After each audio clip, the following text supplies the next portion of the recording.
आज तक। परम सम्मानित मंच एवं प्यारे साथियों, मैं एक दो घटनाओं के माध्यम से अपनी बात कहने की कोशिश करूंगा। ये गुजरात के राजकोट में रहने वाली एक स्कूल अध्यापिका जयश्री बेन के जीवन की कहानी है। दुनिया की हर मां की तरह उस मां ने भी बहुत से सपने देखे, अपने इकलौते बेटे को खूब पढ़ाया लिखाया, अच्छी तालीम दिलाई। बेटा भी सफल हुआ, प्रोफेसर बन गया, डॉक्टर बहू से शादी हो गई, घर में पैसों की कोई कमी नहीं रही, जीवन में सब कुछ ठीक ही चल रहा था।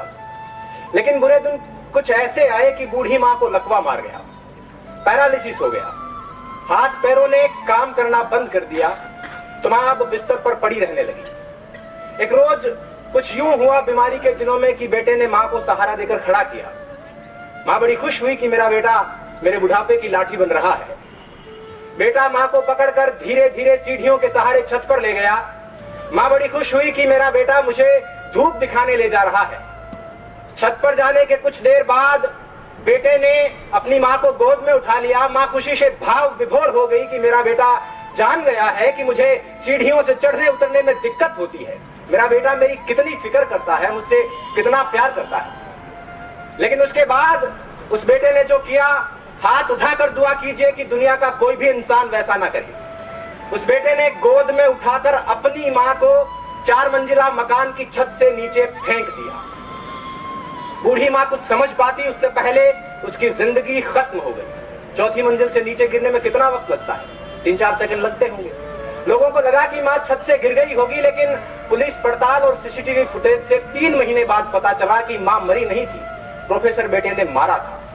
और पुलिस पूछताछ में प्रोफेसर साहब ने कहा कि मैं मां की बीमारी से तंग आ गया था और इस आफत से पीछा छुड़ाना चाहता था। इल्म की तासीर जब गुरूर में बदली, बुनियाद रिश्तों की महज दस्तूर में बदली और बुजुर्गों को फकत आफत समझ बैठी औलाद आदम की बड़े बेनूर में बदली। 2 महीने की बीमारी से परेशान होकर प्रोफेसर साहब ने 9 महीने तक पेट में रखने वाली मां को मार डाला। ऐसा ही कुछ मुंबई की आशा साहनी के साथ हुआ।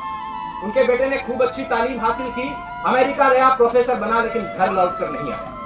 पीछे बूढ़ी मां इंतजार करते करते एक रोज बिस्तर पर सोते सोते ही मर गई और उसका जिस्म उसी बिस्तर पर पड़ा पड़ा कंकाल में बदलता रहा। बेटे ने 1.5 साल तक कोई खबर नहीं ली और बाद में जब घर लौटकर देखा तो उस बिस्तर पर उन दोनों के रिश्तों की तरह खोखला एक हड्डियों का ढांचा पड़ा था।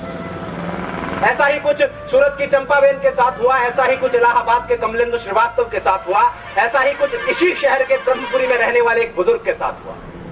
एक आध घटना हुई होती तो कहा जा सकता था कि उस मनुष्य की मनोवृत्ति में कुछ फर्क रहा होगा, कुछ विकार रहा होगा, लेकिन ऐसी घटनाएं बहुत सामान्य हो चली है। अखबारों में रोज यही खबर है और इन घटनाओं में एक दुखद समानता यह है कि ये उन घरों में घटित हो रही है जिनमें बच्चों ने बहुत अच्छी तालीम हासिल की है।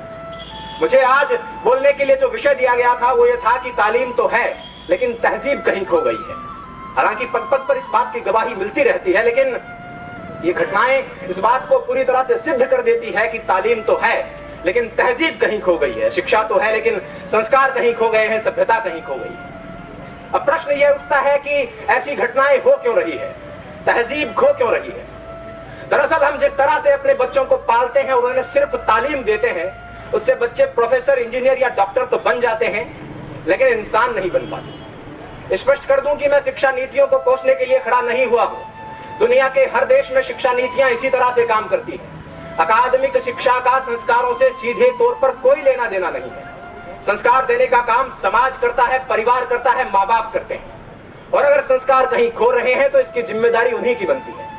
बच्चा संस्कार कहां से सीखता है? घर से ही तो सीखता है। अब पहली बात तो यह कि बच्चों को घर में रखा ही नहीं जाता और यदि रख भी लिया जाता है तो स्कूल में और घर में कोई फर्क नहीं रखा जाता। हम सब जानते हैं कि संस्कार सिखाने की उम्र में माँ बाप बच्चों को रट्टा मारना सिखा रहे होते हैं। एक रोबोट की तरह, एक मशीन की तरह बच्चों को प्रोग्राम कर रहे होते हैं और 20-25 साल बाद उस मशीन में रिश्ते, संवेदना, प्यार, सम्मान और संस्कार खोजने लगते हैं और जब नहीं मिलते हैं तो परेशान होते हैं। तारे जमीन पर फिल्म का वो दृश्य याद कीजिए। माँ बाप बच्चे को बोर्डिंग स्कूल में छोड़कर रवाना हो रहे हैं। बच्चा पल्लू पकड़